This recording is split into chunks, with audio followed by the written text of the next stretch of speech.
घर कैसा है, सुविधा युक्त है। पता लग रहा है कि रसोई वहां है और फिर कमरा यहाँ है, बेचारी भोजन लाने ले जाने में ही परेशान रहती है। व्यवस्थित घर हो, अच्छा घर हो, और घर हो, मकान ना हो। मकान तो चाहे जितने बड़े बना लो, पर घर कहां बनता है? जहां लोग परस्पर प्रेम से रहते हैं, जहां किसी में बैर ना हो, बस वही घर होता है। और जहां परस्पर बैर हो वो घर नहीं होता है, केवल ईंट गारे का मकान होता है। बिल्डिंग के चक्कर में मत पड़ जाना, हवेली के चक्कर में मत पड़ जाना, बड़ी बड़ी कोठी के चक्कर में मत पड़ जाना। घर देखना, घर अच्छा घर हो, जहां लोग किसी के मन में परस्पर, जिस घर में बैर ना हो, ऐसा घर अपनी बेटी के लिए ढूंढो। और दूसरी चीज क्या है? बर। पहले घर देखो और फिर बर देखो। अब कई लोग घर के चक्कर में पड़ जाते हैं। अरे महाराज बड़ी कोठी है,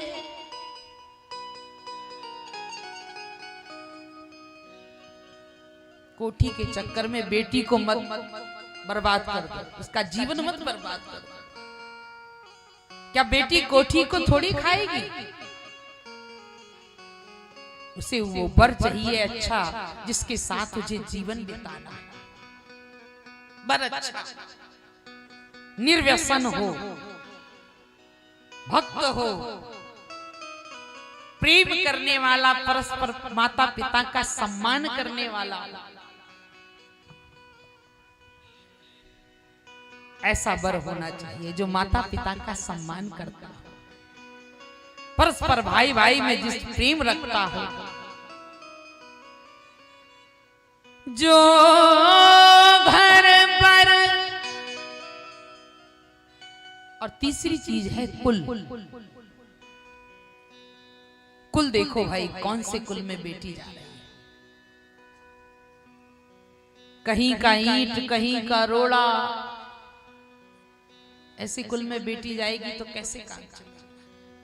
अच्छा कुल हो, जो घर पर कुल हो ये अनुपा, आपके अनुरूप होना चाहिए। तो कीजिए विवाह सुता अनुरूपा, फिर बेटी के अनुरूप विवाह करो। और अगर घर अच्छा ना हो, बेटी के अनुरूप घर ना मिले, बर ना मिले, कुल ना मिले, तो ना तरु कन्या बर रही कुंवारी, फिर कन्या कुंवारी रहे वो उचित है। विवाह करके इसकी जिंदगी बर्बाद मत करो। अच्छा घर बर ढूंढो, अच्छा परिवार ढूंढो। ये विवाह जो है, ये दो आत्माओं का मिलन है, ये दो परिवारों का संबंध है। पहले होते थे विवाह,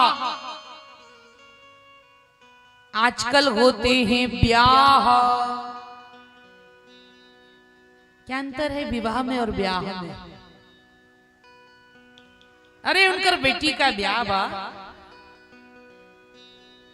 ब्याह बा। राम जी का हुआ है विवाह, शंकर जी का हुआ है विवाह, शंकर जी का हुआ है ब्याह, भगवान कृष्ण का हुआ है विवाह। विवाह किसे कहते हैं? जिसे देख करके सब लोग वाह वाह करें। दूल्हा वाह, दुल्हन वाह, बाराती वाह, भोजन वाह, डेकोरेशन वाह, वाह वाह निकले। और जिस जहां जाकर के विवाह में लोग आह आह करें उसका नाम है ब्याह।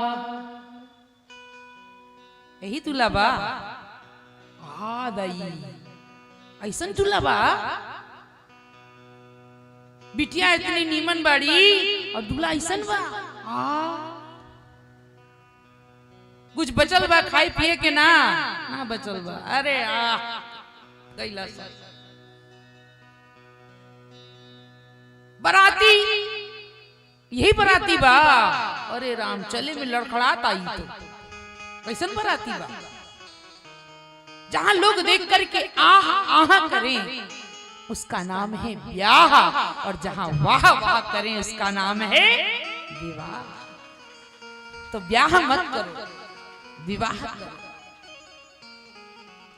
बारात में जाने वाले बारातियों से पहले शर्त रखो कि जाओगे तो विवाह में खाने को डट के मिलेगा पर पीने को नहीं मिलेगा। पानी तो मिलेगा पर अदर नो अलाउड। आजकल लोगों ने विवाह को एक पार्टी बना लिया। अपनी मस्ती के कारण दो परिवारों में भेद करा देते हैं, झगड़ा करा देते हैं। यहाँ पता लग रहा है दूसरे की बेटी का उसने कितनी मुश्किल से विवाह रचाया और ये लोग जाकर के वहां उधम मचाते हैं। चाकू चल जाए, गोली चल जाए, झगड़ा हो जाए, थाने में रिपोर्ट हो जाए, पुलिस आ गई। अब वो भी इस बाप उस पिता से पूछो जो अपनी बेटी का एक एक रुपया जोड़कर विवाह कर रहा है, ऐसा करने से उसके व्यवधान हुआ क्या नहीं? समाज में दो तरह के ब्याह हैं। अगर सब कुछ है, संपन्न है, कोई कमी नहीं है, तो ठाट बाट से भगवान राम कृष्ण जैसा विवाह करो अगर संपन्न हो। और अगर आपके पास कुछ नहीं है तो किसी से उधार मांगने की जरूरत नहीं है। भगवान शंकर की तरह सादगी से विवाह करो। उधार लेने की जरूरत नहीं। जो लोग कर्जा लेकर बेटा बेटी का ब्याह करते हैं, एक दिन की झूठी वाहवाही के लिए लोग खा पी कर चले जाते हैं। डेकोरेशन सब कितना लाखों करोड़ों रुपया खर्च किया। विवाह सादगी से करो। ज्यादा ही पैसा आपके पास है तो बेटी को एक चेक बनाकर दे दो, उसके नाम से एफडी कर दो, फिक्स डिपॉजिट कर दो, ताकि वो पैसा बर्बाद हो रहा है वो बेटी के भविष्य में काम आए। आपत्ति विपत्ति में ऐसा पैसा बर्बाद करना, लुटाना विवाह में कोई आवश्यकता नहीं।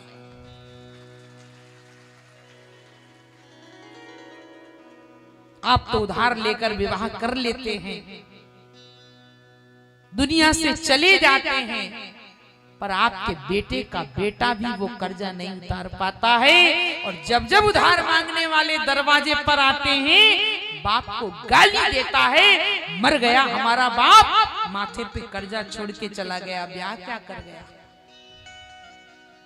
जीते जी गाली मिली और मरने के बाद भी सुनना हो तो उधार लेके करो। कम से कम ऐसा तो कर जाओ कि मरने के बाद कहें कि हाँ हमारा पिता बहुत अच्छा था। जब बेटी विवाह की हो जाए तो महाराज भीष्मक ने, जिसके घर में लक्ष्मी का जन्म हुआ, और जब लक्ष्मी बड़ी होने लगी तो लक्ष्मी के विवाह की चिंता हो गई, लक्ष्मी के वर्ण की चिंता हो गई। एक बात याद रखना, केवल भीष्मक जी के यहाँ ही लक्ष्मी नहीं बढ़ रही है, हर घर में लक्ष्मी बढ़ती है।